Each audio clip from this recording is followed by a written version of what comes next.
Welcome to Power Lunch Live. I am Rhett Power, your host, on our second installment of the Power Lunch today. And it's great to be here with you on a wonderful Thursday afternoon. Now, the point of the show is to talk to today's thought leaders, best-selling authors, CEOs, corporate leaders, people who have created amazing businesses, people that we can learn from. And that's, again, the whole point of the show. Now, one of the fun things about it is that it's interactive if you ask questions. And so please do ask your questions, because then you get to the answers that you want for the questions that you have. Now, if you like the program, give it a like or share. We are broadcasting on Facebook, LinkedIn, Twitter, YouTube, Twitch, and I think that's it. So you can watch us on any of those platforms. You can engage with us on any of those platforms. And if you engage, then you can share these conversations with your network, and we can grow as well. Now, today I've got Jim Oliver. He's founder of the wealth coaching company called Create Tailwinds. The focus of the firm is building wealth beyond Wall Street, and we're going to dig into that today and find out what he means by that. The company has grown to multiple locations around the United States. It's helping thousands of individuals and businesses understand money, create wealth, and become their own bank. And so, Jim, welcome to the show. Thank you, Rhett. Thanks for having me. It's great to have you, and be forgiving. I have a cold, and so I'm probably going to cough and sniffle and to get through this, but that's okay. Tell me about you. I mean, you started in 1988, if I'm not mistaken. Yep. And you started as more of sort of the traditional wealth management type firm, and then you had some major changes and major pivots that you made. Can you talk about that a little bit? Sure. So, when I was always fascinated with money. I was one of those kids that back in the day had a paper route, and then I worked in a factory in the summer, and I was always trying to make money and understand how money worked. And I grew up in Los Angeles, and it's a really good example of the haves and the have-nots when it comes to money. And so I happen to be in the latter category of have-not, and I wondered what those people knew that had money. And so when I went to school, I said, this is what I want to do. I want to teach people, including myself, how to become wealthy and make money. And everything that I learned pointed me to becoming a financial planner using Wall Street and traditional paths to creating wealth. And I got all of my licensing and designations, and I just started to build my AUM, or assets under management, and I sold insurance and all this other stuff as well. And we, started off mutual funds, then we were doing wrap accounts, and it just grew and grew and grew and grew. But the problem is that what these companies and all these platforms were reporting as their return for our customers didn't seem like that was really their CAGR, their compound annual growth rate. Right. So when you took out their fees and their taxes and the cash drag and all these other things, their 9.38% average was really closer to 4%. Right. And when the clients then said, well, gosh, my money's not growing like I thought it was going to grow, I really started to dig in and do the math, and we really tore it apart. And then we tore apart. By that time, we had lots of clients. What did our clients do to create this wealth? Right? And they were business owners and real estate people. And those were the two categories that just jumped out to us. And Rhett, I know you owned the business and sold it. And I smile every time somebody tells me their story about businesses, because you could be a welder, you could be a plastics formation guy, you could be everything. Right. And all of the business, if you follow sound business principles, right? Most businesses are going to make money if you have a market and a need for that product. And I'm amazed and how many different businesses there are out there that do things that I never even knew there was a need for. And then you look at real estate. And it doesn't matter if you're in Los Angeles or South Dakota or Wyoming, there is money to be made in real estate with patience, with strategy, with finding and educating yourself and finding that right niche for you. And then I said, well, what's holding people back? And you know what it was? It was access to money. Yeah. And this is what the average person was doing. They were saving money in a 401k, not benefiting from it for 20, 30, 40 years. Yep. Right? All the time, those dollars are becoming worth less and less and less just from a purchasing power. Right. And the government won't tell you what they're going to tax you at when you retire. But the traditional thing was you'll be in a lower tax bracket when you retire than you are when you're working. Is that the goal? No. Right? I like to ask people, Rhett, would you rather pay $200,000 in tax or $2 million in tax? I'd pay $2 million in tax any day. That's right, because you understand the tax code. If you say 200,000, you don't understand how taxes work, right? Because so we started looking at that, and it was the banking function in everybody's life. I mean, and how many times people have money sitting in the bank, and they'll borrow money from a bank to go buy a car, and they'll pay that bank interest, right? While that other money sits there. And you have to understand how banks make money. So the average American, this number is gonna blow you away. The average American pays 34.5 cents of every net dollar they earn to interest, because it's not the interest rate. It's the amount of interest in each payment, or the volume of interest, that matters. And if all you did was recapture that, you can never ever get out of that cycle. You're exactly right. You're exactly right. So then you think, well, I want to be responsible. I'm making good money now. You know, whatever age that happens to be for you. Some people it's in their 20s. Some people it's in their 40s, right? Is you say, well, I'm going to start paying cash. Yeah. Well, when you pay cash, you interrupt the compounding that you could have earned somewhere else. And you have lost opportunity cost. Not for the 5 years that you bought the car, forever. Ever. Done. Forever. Gone. And if you do the math on that a couple of times, you'll stop deploying your cash. When you pay cash for things, you violate economic value added, which is an economic principle that your cash has a cost. It has value. You have to treat it like it does. So how do we get in? I mean, how do we fall into this trap? I mean, what is it that the banks and the government and what we're learning, and I mean what we're learning sort of from our parents and from, I mean, why do we kind of continually perpetuate this cycle? I think you're absolutely right. I mean, it doesn't take much to change your whole way of doing things. I know it's just a little. We are trained. This is what I believe. I had a marketing person tell me that there are 5,000 ads a day that we're exposed to take our money, like in some way, right? 5,000. I mean, I struggle with thinking that it really could be 5,000, but let's just say that they're right, or it's 2,000, or whatever the number is. Let's say that's a lot. That's number one, and then we have no financial education. I have a master's in business management. And I was never taught about money, how money works. Nobody taught me how a bank makes money. People that work at banks don't know how banks make money. And you don't really want to get into the reality of the things that have happened over history, where the banks are financing both sides of a war, or the 1921 Tulsa race riot, which these African-American business people said, I don't want to play in your bank, for these Caucasian bankers that were stealing from them and enslaving them, financially. And they said, we're breaking away from that. They said, you're not, we'll kill you. Right? I mean, if you haven't read about that, that's a fascinating thing. I saw something recently on that. That was an unknown. I hadn't, I mean, I was a history major too, and I never really studied that. Again, it's kind of like what they want us to believe, Rhett, is this reassuring lie.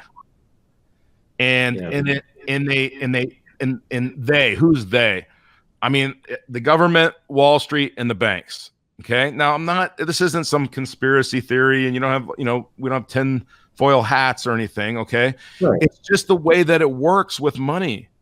And if you really don't think that banks finance both sides of wars, go and look throughout. You're a history major. You can back that up. That's what happens.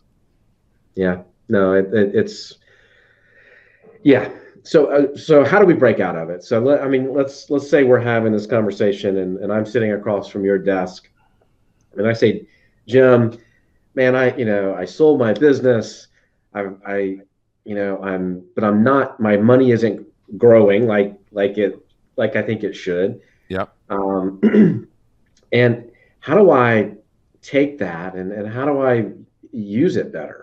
Because that's what it comes down to, right? It's how do I use that capital and that cash to grow it even more, right? And put it in places where I'm going to see a return. So how do I do that? I mean, what does that conversation look like? So what it looks like is we have to understand both sides of the ledger, the money pool side and our behavior side. Okay.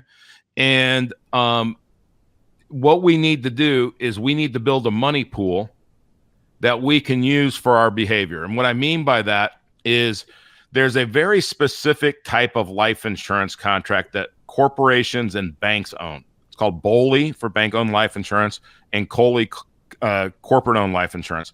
And it's designed for cash, not for death benefit, right?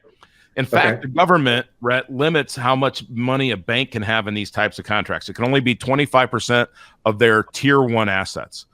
So we put money into this insurance contract that's in a tax shelter, right? It's after tax dollars going in, but we never pay tax on it again if we do it right, okay? But now we have this money sitting in there.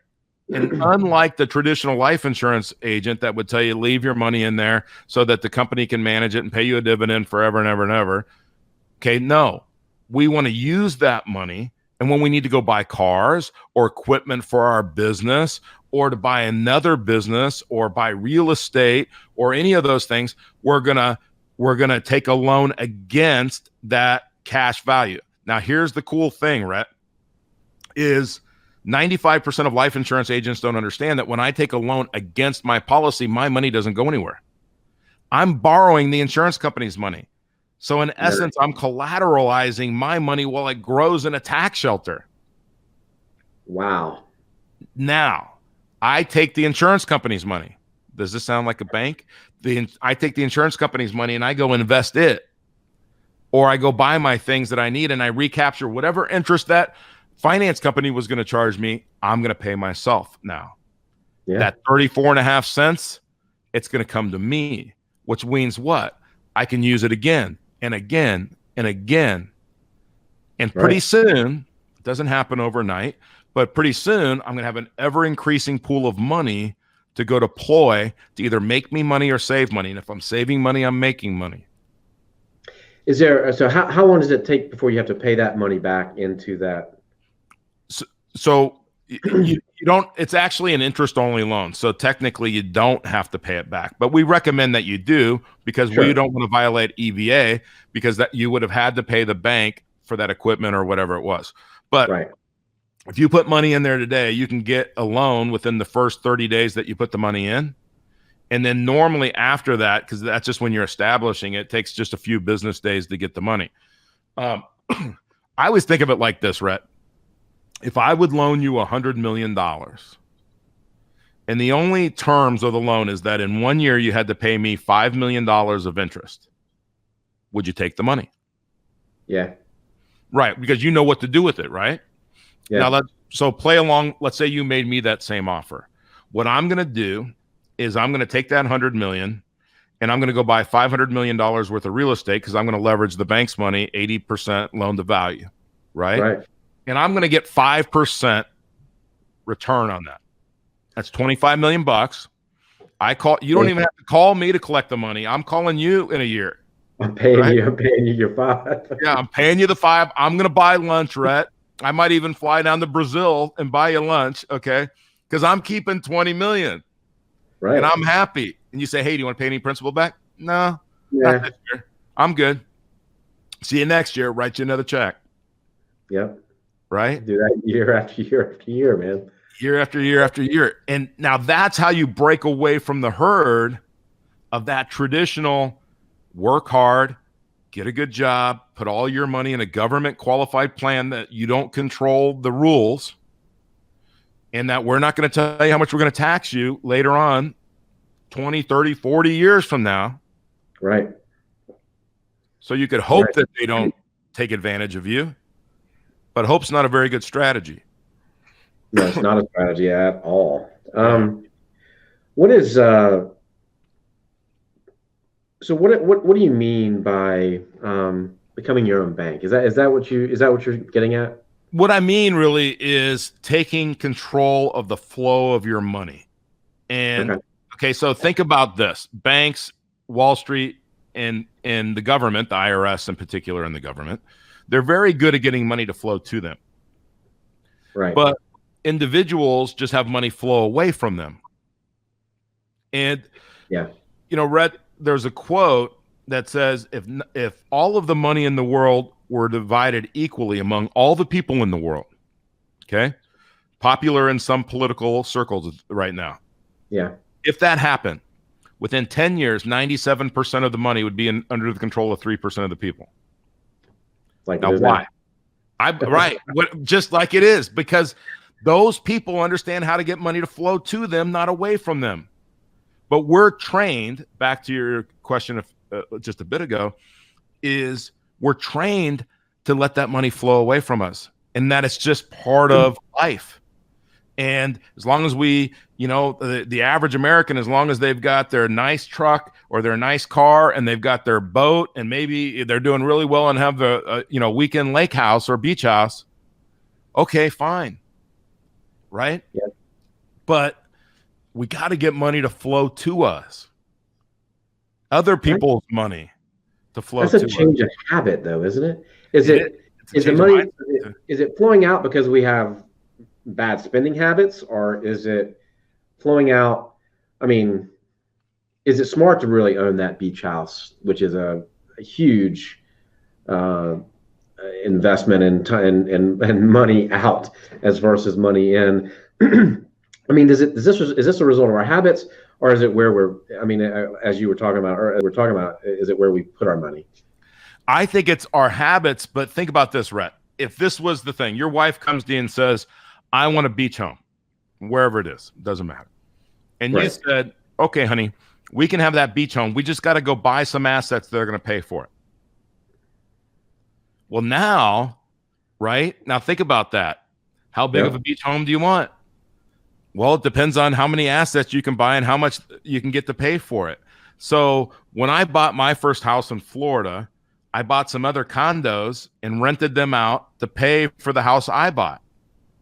Well, my wife figured that out, and she said, honey, I'm doing the math. Actually, we could afford a much nicer house than when you bought. And I went, oh, you figured it out. Okay. So my wife figured out banking very quickly, and she uses it to her fullest. But it's, if you want something in life and you're going to take it from your efforts or from your hard work or whatever, then maybe you shouldn't have the beach house. But think about this. If the money is flowing from your income into somebody else's checking account like a commercial bank, and then away for your standard of living, your taxes, major purchases, and your savings and investments, right? Then it's just flowing away. And Dave Ramsey would say, well, slow down the flow. Right. Now, I'll use Tony Robbins. Some motivational person would say, increase the income. But the problem is the flow. We just got to get the flow to come back to us. So the savings and investments, business owners, as you know, they don't invest in instruments. They invest in assets, right? And that's what we have to do. Well, when we do that, it's a participatory sport. I love to watch the Ironman in Honolulu on TV, or in Maui, or wherever it is, somewhere in Hawaii. But I'm not the guy that's participating. I'm not running, 26 miles and riding a bike over 100 and swimming 3 miles or whatever it is. No. So this is participatory. We've been taught we're not smart enough to be the person controlling our money. You got to give it to some financial planner that knows a lot more than you.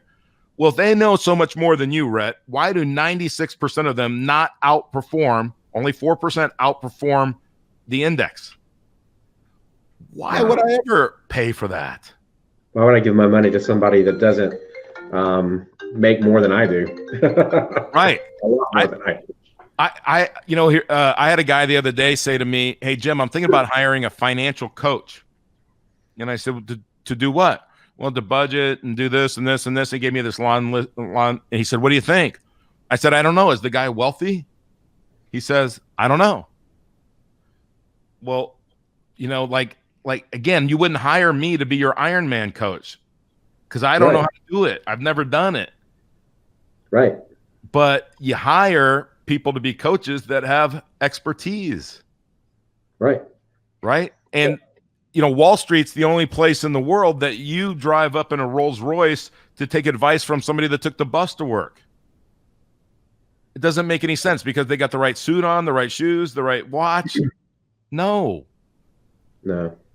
That's not what does infinite banking mean? So what infinite banking means is it's infinite because think of it like this. I could use it if you had a business that had 30 vehicles, I could use it for all of my equipment rentals. If I wanted to use it for my taxes, if I wanted to use it for executive benefits or deferred compensation or any of those things, there's just an infinite number of ways of using it. If I'm a W-2 employee, maybe I just finance my cars using it. And it's banking because it's controlling the money, the banking function, right? It's not a commercial bank. It's not FDIC. It's not the Federal Reserve. It's not any of those things, fractional reserve banking. It's just the act of being the banker in one's life. And so if you can imagine the way that a bank works is it has a depositor, the bank, and a borrower. Mm-hmm. Infinite banking, as a nutshell, is you're just going to be all three of those things. So no money goes to any other entity. No fees, no, and you're saving all of that. Yeah. How does your system work? Let's say you're a young person, you understand that you want to do something different. I mean, what is it? If I came to you and I was a 25-year-old and I said I have $100,000 that I've saved in the last 4 or 5 years. Yep. It's not really growing, but I want to work with you to grow it. Is that a good customer for you? Absolutely. I mean, we have people that are putting $10,000 a year in their bank, and we have people that are putting millions of dollars in their bank because it's their bank. And what we do, Rhett, is it's really simple. Is we just educate people on how to do this until they say, this is for me, I'm ready to get started, this is what I want to do, or hey, this isn't for me, and I'm going to go in a different direction. Now, they never pay us a fee of any kind. We establish the right type of insurance contract, and the insurance company pays us a commission. So we never charge our clients to do promissory notes, to do coaching sessions, to do any of that, right? Wow. And then all of our clients grow their system wherever they start. If they start at $1 million a year, they still grow it. And then the other thing is, we don't ask anybody for referrals, but every one of our clients give us referrals because once they figure this out, they want to share it. And so that's my business model in 30 seconds. Do you coach them on the type of investments? Let's say it's not somebody that has a business, but they've got some cash. They're intrigued by real estate, or they're intrigued by other types of assets. Do you work with them on the type of investments that might be suited for them? We introduce them to professionals in those areas, or we introduce them to self-education paths in those areas, but we don't recommend or endorse any of those investments. That's where it's participatory. And some people, by the way, Rhett, they never get to that point. They just say, I'm going to finance all my cars, or I'm going to finance my vacations, my taxes, my major purchases through this, and that's it. But if you can imagine, there's a lot of businesses out there that spend a lot of money paying the bank interest or lines of credits and lines of credit and stuff like that. So we show them how to recapture that. But the investment side of it, I've had people that have done litigation financing, that they've like on mass tort cases and stuff. Yeah. And we've had tons of people go out and buy real estate from seller finance to bank finance. And so we try to help coach them that, hey, you can do this. Tell me what you might be interested in. Well, I grew up in a mobile home park, so I'm interested in mobile homes. I want to make that a better environment for the people that live there. And I want to, great. I love that passion. So let's start educate. I've got some friends that know about mobile home financing and buying and how to manage and run. Let me introduce you to those people. You decide if there's somebody you want to work with or not. We show you how to be the bank part. I mean, that's amazing. So, I mean, I think we're in the goal. I've been doing a lot of homework on this, and I interviewed a guy a couple of months ago that's got a new book out about this. But I mean, we really are sort of in the golden age of businesses that are out there for sale. I mean, with baby boomers retiring and stuff. I mean, do you see that as a real break? I do. I see, if I'm in my 20s and 30s, right? I'm finding somebody that has a business that are in their 60s or 70s or even late 50s, depending on my age.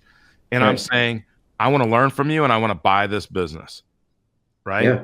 Whenever you're ready. And then I'm going to have you finance it to me, and I'm going to pay you an income for the rest of your life. And you're going to, and I love that you brought this up. And if you wouldn't mind, let me share some like real quick example. Yeah. Let's just call it $1 million. Okay. So let's say that you had a business and you wanted $1 million for it. And I say to you, Rhett, okay, let's say I'm going to give you $1 million. What are you going to do with it? And you say, well, gosh, that's none of your business, Jim. But eventually you say, well, I'm going to invest it. I'm going to live off the interest. And I say, okay, how much interest, by the way, do you think you could earn from that? Oh, they normally say around 5 to 7%. And I said, would you be shocked to know that it's 3 to 4% based on the Monte Carlo method, which says you have a 92% chance of not running out of money in 25 years. They go, well, wow, that's low. And I said, now, wait a minute. You don't get to invest the whole $1 million because you got to pay Uncle Sam. So you're going to have maybe $700,000, $600,000 to invest. Instead of that, Rhett, how about this? You finance the company to me 100%, 5% fixed for 20 years. Now, because it's amortized and that 5%, it's really the volume, not the rate that matters. I'm going to be paying you in over $70,000 a year.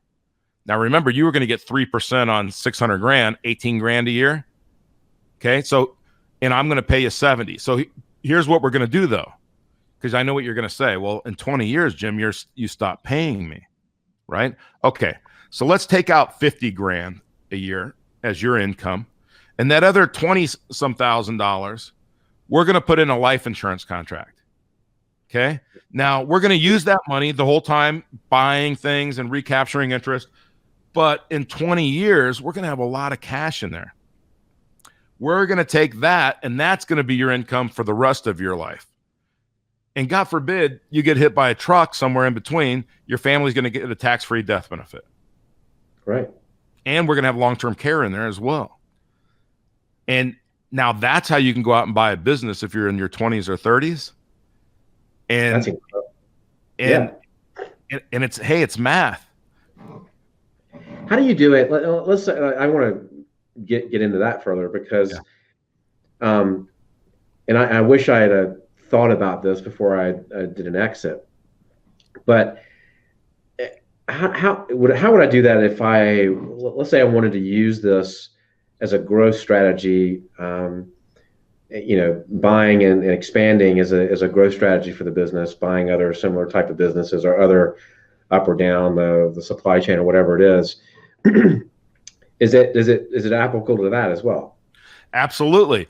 Right now, I'm selling. I own 11 businesses. Parts of. You can't get money. I wouldn't want to do this using bank money. No. You can't. number one, I grew a business during the financial crisis, Right. so that there was no way they weren't interested in my kind of business anyway. Right. Number one. Number two, I had an EBITDA of 5 million at some point, and I still couldn't get money. Right. And it it was bad money anyway.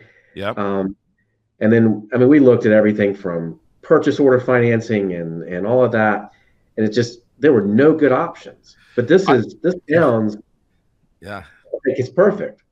Yeah. I mean, and you know what? I take a deep breath because purchase order, just as an example. So one of the companies that I own, we are a fulfillment company. We work with large call centers around the world, right? And we Right. provide them with computers. And their computer needs are very they're not state of the art, right? They're very minimal in their requirements. So we buy the parts, we put it together, and we sell it to them, and we ship them out. Well, we might get a $2 million order, but we got to go buy, $1 million worth of parts or something. I'm just making up the number. Right. And so how are we going to go buy that $1 million of parts? Because we got to pay for it. And they're not going to pay us till we deliver, right? Or ship Right. at least, right? So we purchase order finance. Well, I charge 12 to 15%. And my guys, if they're listening, they're probably thinking and up to 30, because there's been times where I've charged 30.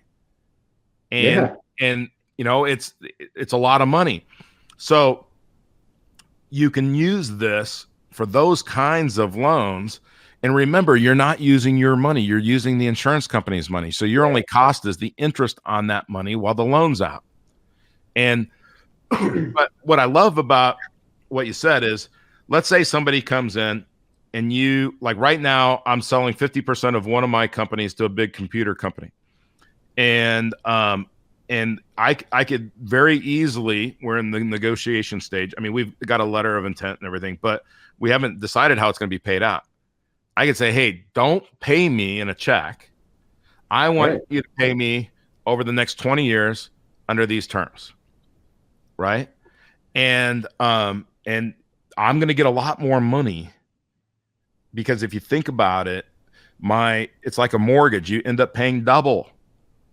Yeah. Well, I get to keep the double if I financed it for 30 years. In all the time, right? I mean, it goes back to what you said earlier. It's that cash flow it's not a one-time thing. It's a consistent flow. Yeah, because, I'm 54. When I was a kid, they said, work hard, get a good job, and put your money in a qualified plan. And someday when you're 60, 65, or 70, you'll retire, you'll go to Florida, you'll play golf every day, blah, blah, blah, blah, blah, blah, blah, right? Which, by the way, I live in Florida. I don't play golf every day, and I don't want to. But, I think I'd get bored out of my mind going to the beach every day or playing golf every day. But if I'm in my 20s and 30s now, I say, I don't want retirement. The definition of retirement is to be taken out of service. I want passive income that exceeds my ideal standard of living. Right.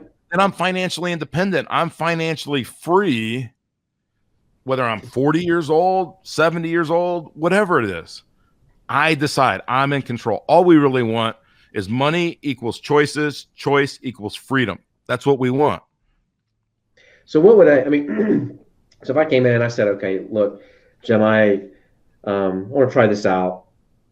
Let's start with 50,000 or 100,000 just for making it up. And I'm thinking, okay, I wouldn't mind buying some small franchises or small businesses, or starting to look at changing the equation and bringing in that income, reversing that outflow of money and making it more of an inflow. What does that conversation look like with you, and what kind of what's the amount I should look at, or is it? You go ahead. I'm sorry. No. So how big is that policy? How do I do that? So what we do is we design it to be the lowest death benefit, highest cash value allowable under the IRC for 7702, which is that's the definition of life insurance, because it has to still qualify as life insurance, so that, Rhett, when we take all the money out, it's tax free. Right. And we have all of the things, and we got to buy it from a mutual insurance company. So we go through all of those details. And then we start to map it out in a very simple spreadsheet that says, we're going to take that money, we're going to buy this real estate, kind of like I just did with you with the 100 million, and said I'm going to go buy 500 million, and I just start to map that out, and then we just look at it over 3 to 5 years, no longer, because things change. I've got a business that manufactures cryptocurrency mining computers. 2 years ago, 2.5 years ago, if you asked me what cryptocurrency was, I would have said Bitcoin. Now I know a lot more about that. So I know 5 years from now, there's going to be something that I'm going to be involved with that I don't even know what it is right now. And so things are going to change. So I always just like to go out 3 years or so. So the next 3 years, here's what we're going to do. And we're going to change it next year, because it's going to get, we're going to change. Right. And then we just say, right now I'm going to buy real estate. I'm going to do this. Then they're going to say something like this. They're going to say the franchise thing. Hey, what about salon suites? What about this? What about, some other absentee franchise opportunity? And franchises don't have to mean McDonald's and Wendy's and stuff like that. It can be there's one out there called Smash My Trash. It compacts your trash down so that you don't have to get the trash picked up as often. What I mean? And that's a franchise. Okay, tell me how that works. And The Richest Man in Babylon, in that book, he says, invest in what you know. Well, either you know something, but if you're in your 20s or 30s, then learn. It doesn't take that long before you learn more than most people know. It just takes a little work, effort. So, I mean, is $1 million out of the realm of possibility for a policy, or no? It, the death benefit, you'll have way more death benefit than you would ever go just buy life insurance for death benefit.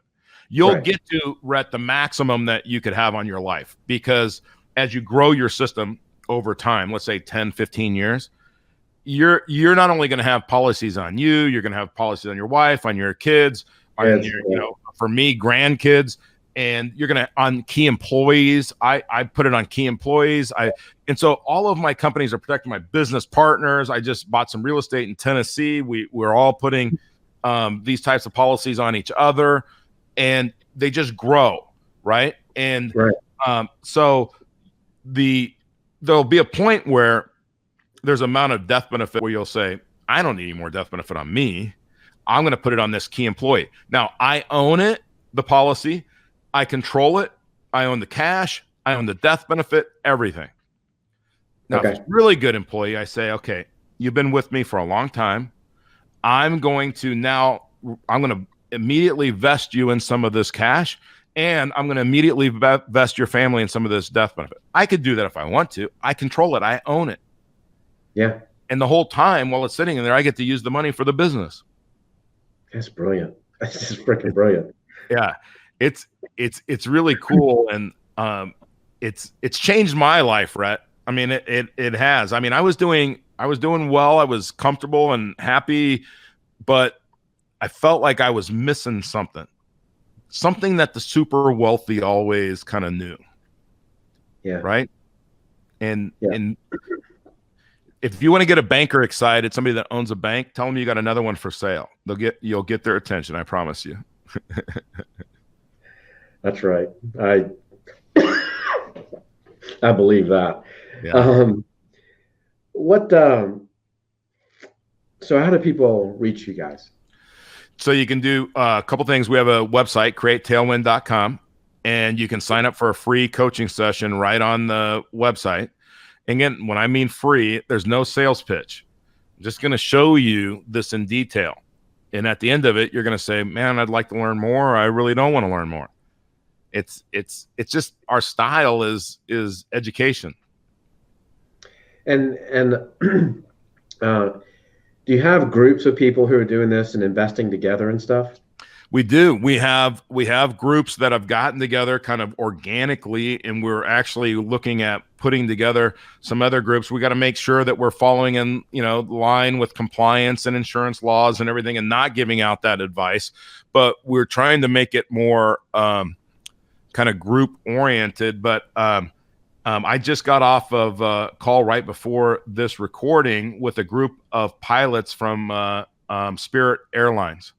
And these guys, they meet every week via Zoom or GoToMeeting or whatever they use.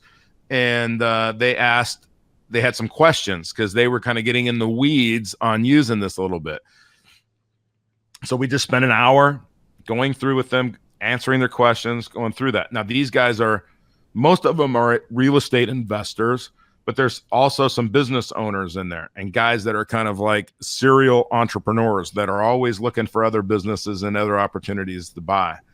And I've just learned this. If I just give that to people, they grow their business. They say, Jim, I got to expand my banking system. I'm going to get compensated from the insurance company to set this up for them.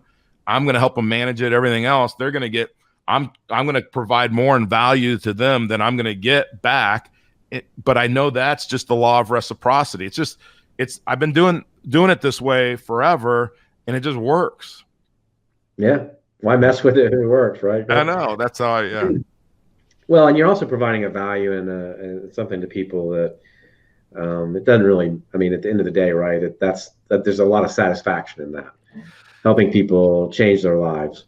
The transformations, Rhett, you hit it on the nail. I mean, it's that's I love that. I can't tell you how many people have come to me saying, man, my 401k is not growing or my investments aren't growing. I don't really know what to do. Jim, I'm 50 years old. Is it too late for me? And in 5 years, they've made this transformation to where they're just bigger than life confidence wise that, hey, Jim, do you know how much money I have coming in from my passive income?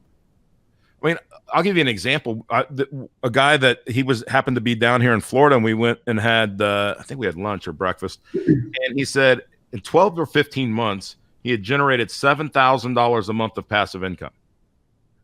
That's pretty good. I mean, that's not bad. No.